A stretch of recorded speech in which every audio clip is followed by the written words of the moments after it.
Now, there remains questions around what kind of monarch King Charles will be, as some reports suggest the King will rely on Princess Anne to continue the good work. Joining us now is royal historian and commentator Dr Ed Owens. Thank you for your time. Yeah, it's a pleasure. Now, this is a fascinating time. We've had the same monarch for 70 years. Most people have had the same queen for most of their lives. This is a new era. What do you think Charles's reign will be like? It's a big moment of transition. Up until now, Charles has been quite a vocal sort of frontline member of the British royal family. As Prince of Wales, he made his opinions known on a range of issues. And some people, I think, were anxious that when he succeeded to the throne, he'd continue to do this. Instead, what we saw last Friday when he made his first big public address, his first King's speech, he said that he was going to be stepping back from those kind of platforms, that was just part of the job of being constitutional monarch. And I think that's a wise move. He recognises that his mother's greatest success was that she was the most perfect example of a constitutional monarch. She was politically voiceless. She didn't exercise her own opinions in public. That meant that people, no matter their political opinions, could identify with her.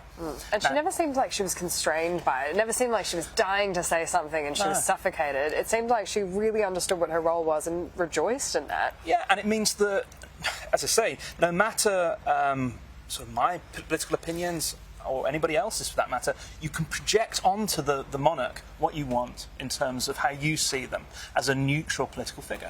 Now, so this is what I found interesting. We've had our Prime Minister Anthony Albanese. He's Republican. Everyone knows that. He's still very popular, but he's put in assistant minister for a republic. That's definitely a long-term goal of theirs. At the same time, he's now saying he doesn't mind if King Charles weighs in on climate change because he thinks it's not political and it's something that he wants to advocate for. Is there not an advantage in him putting that perspective forward, because that is encouraging Charles to step outside his role and will ultimately be pretty unpopular? Yeah, I think if King Charles engages with climate as he did whilst he was Prince of Wales, it is essentially a risk hazard in that he could wade into controversial debates. We know certainly within a British context right now, we have members of a new government who are climate change sceptics. So he simply cannot speak about the net zero targets like he was when he was Prince of Wales.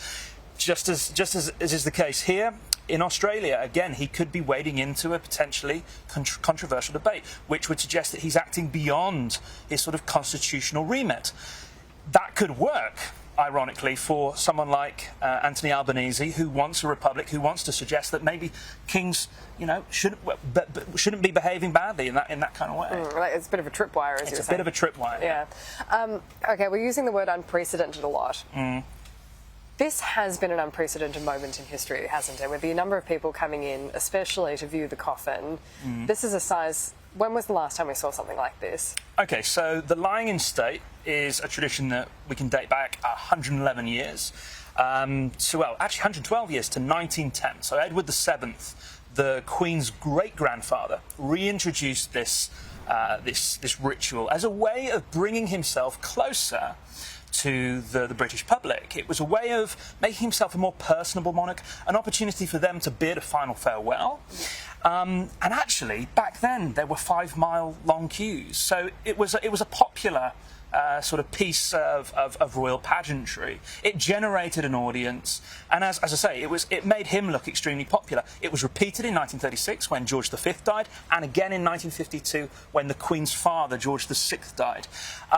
I think the two monarchs that have witnessed the greatest sort of, if you like, outpouring of attention and affection with these lying in states, George V, the Queen's grandfather, and Elizabeth II. And I think what we have seen over the course of the last week's 10 days is unprecedented. And that's because more than any monarch before her, she was a global icon. So we haven't just got people sort of crowding into London from around the United Kingdom. People have come from overseas to pay their respects to Elizabeth II because she had this global celebrity.